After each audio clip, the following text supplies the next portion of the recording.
Bom dia, quarto ano. Vamos para a nossa aula remota de ciências, onde hoje nós vamos falar de mais um ser, tá, microscópico, que são os protozoários.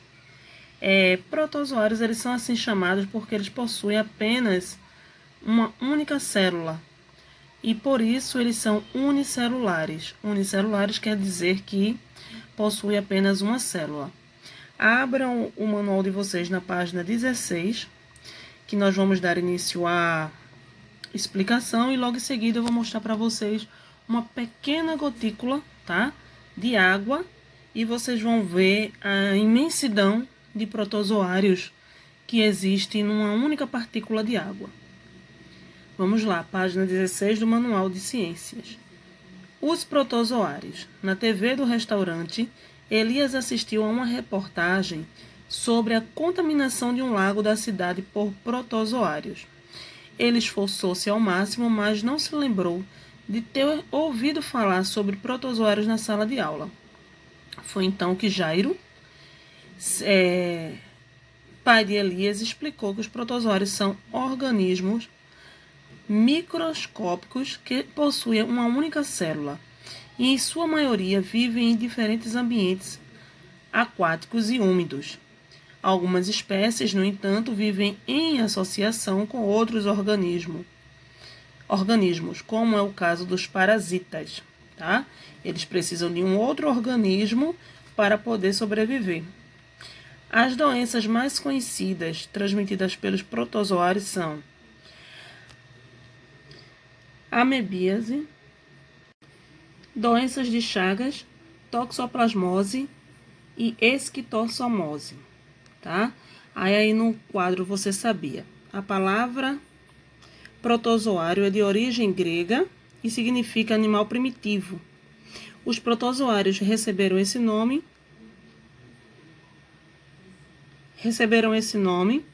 porque no passado algumas espécies, ao serem estudadas, foram confundidas com animais, tá?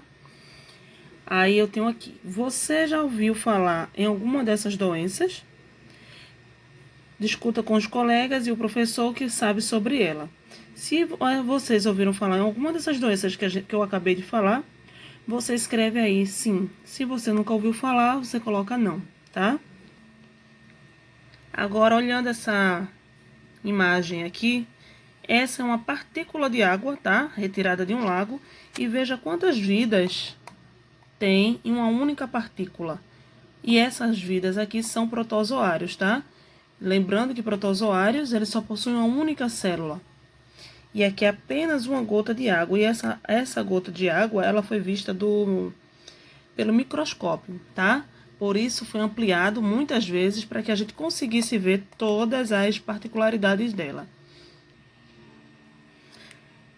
Com o microscópio e um pouco de sorte, é possível observar em uma gota de água de um aquário, de um lago ou do mar, organismos microscópicos, um pouco maiores do que as bactérias, tá? Como os que podem ser vistos na imagem ao lado. As diferentes espécies de protozoários podem estar presentes em quase todo lugar onde há água. Então, a maioria dos lugares que tem água possui protozoários. Existem igualmente em meio terrestre desde que haja umidade suficiente. Houve umidade suficiente, já tem a concentração de protozoários, tá? Muitos protozoários causam doenças nos seres humanos. Entre elas está a doença de Chagas, causada pelo protozoário Trypanosoma cruzi, que vive no intestino de um percevejo, um inseto, tá? Sugador de sangue, conhecido popularmente como barbeiro. Esse percevejo vive em frestas de paredes, chiqueiros e paióis. À noite saem de seus esconderijos e vão sugar o sangue das pessoas enquanto dormem.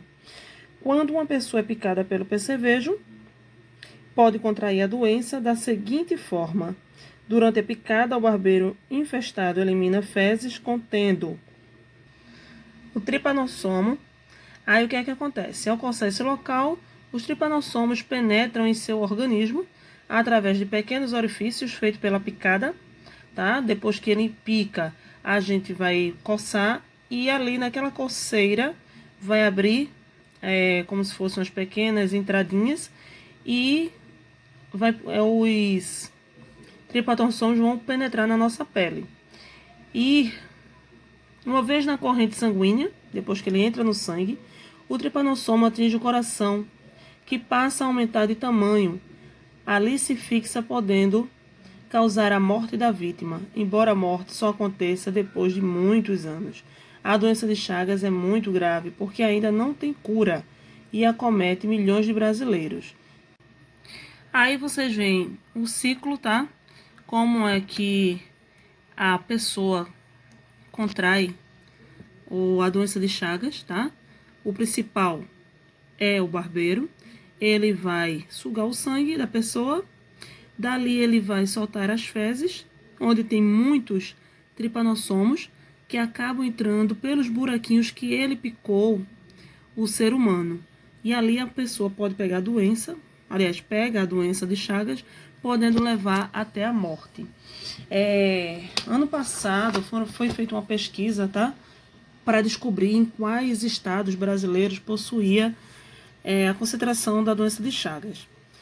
A maioria das cidades e regiões brasileiras houve casos, mas cerca de 83% foi concentrado na região norte, principalmente no estado do Pará, por ser um estado ainda muito pobre, tá? Onde a maioria das casas são feitas de barro, que é justamente o local onde o barbeiro gosta de se concentrar, por ser uma parte fria. As paredes de barro elas são mais frias.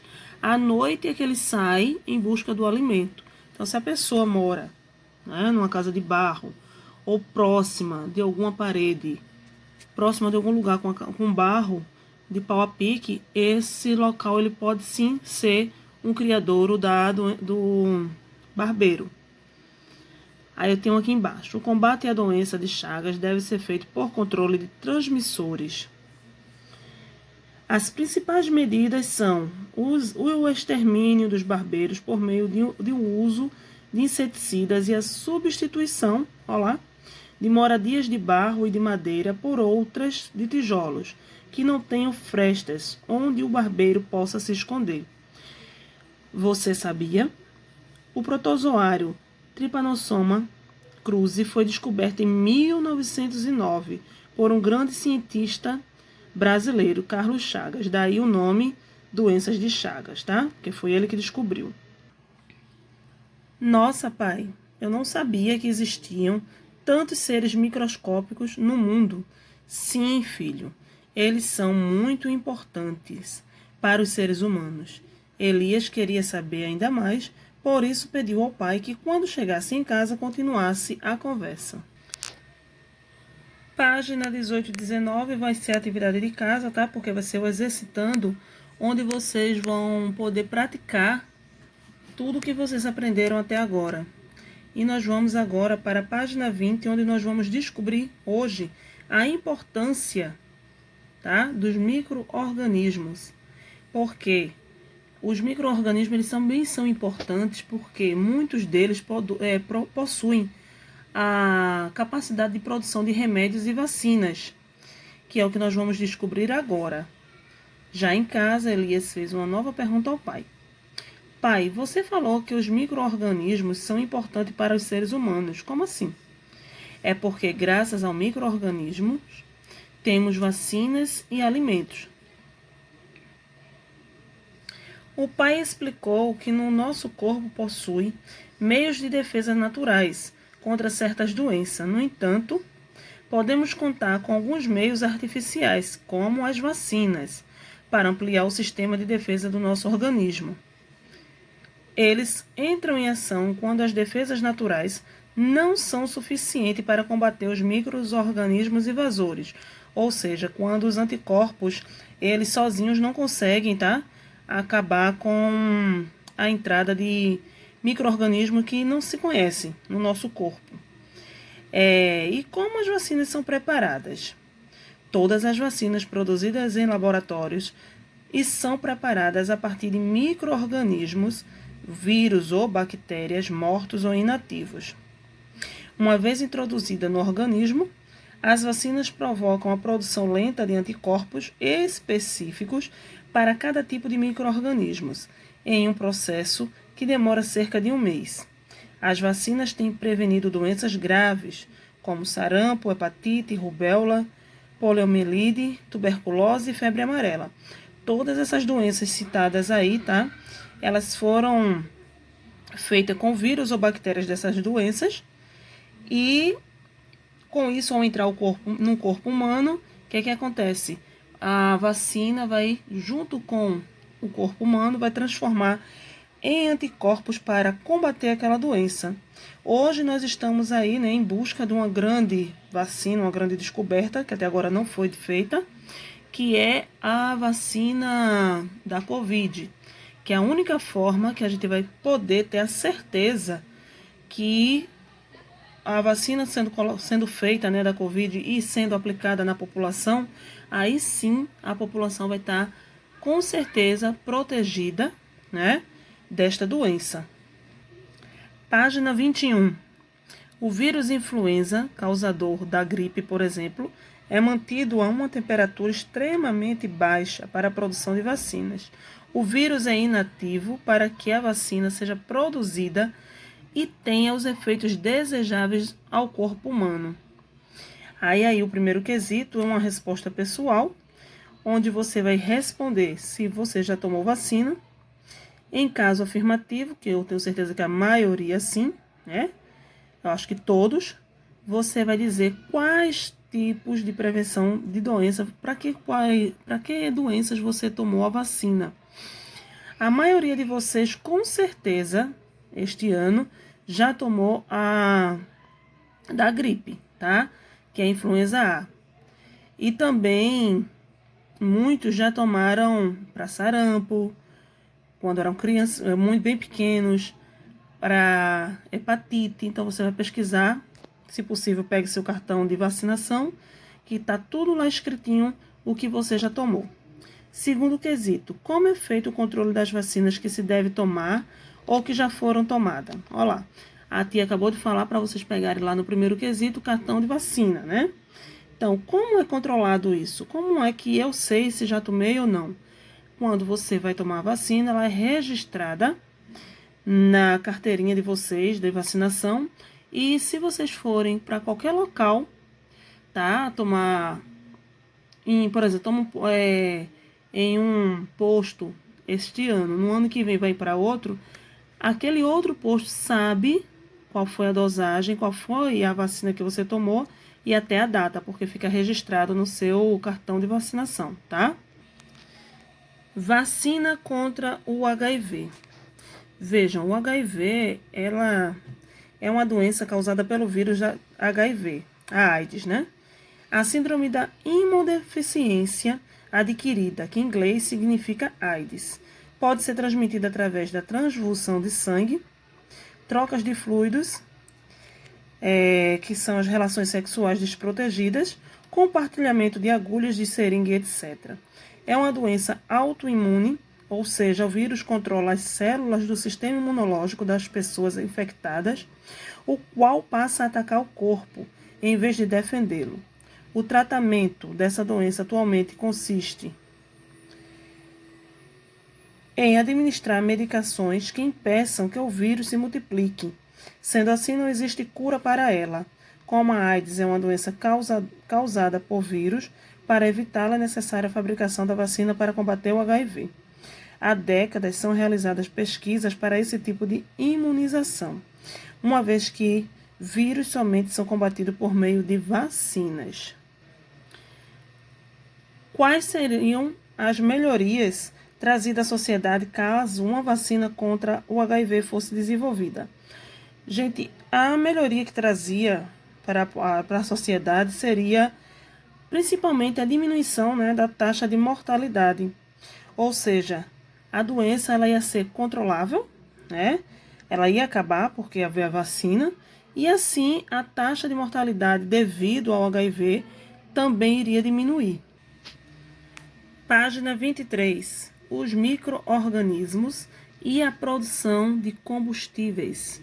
Elias continuou conversando com o pai sobre os micro-organismos e a importância deles para os seres humanos. Foi quando ele descobriu que, graças a eles, podemos andar de carro ou de ônibus.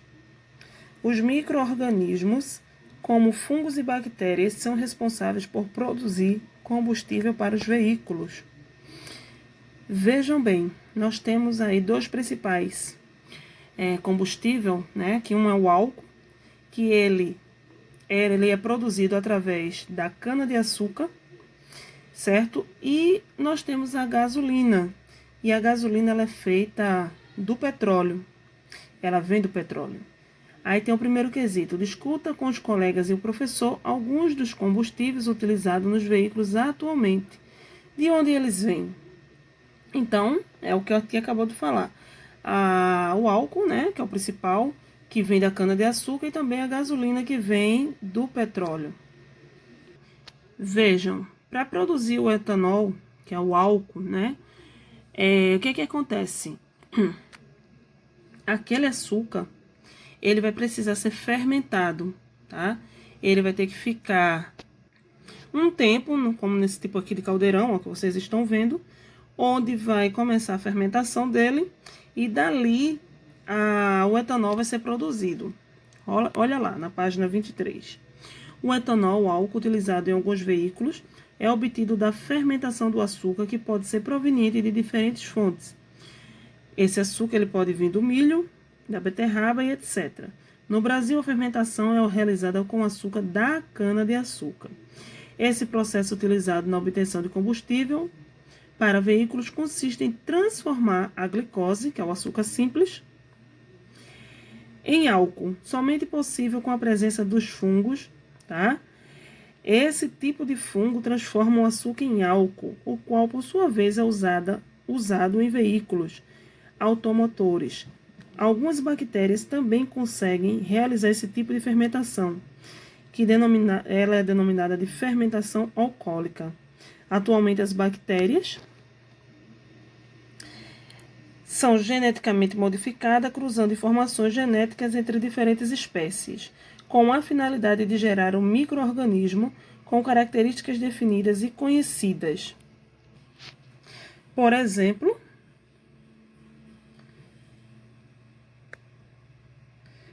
um cruzamento genético é realizado entre a bactéria Ximomonas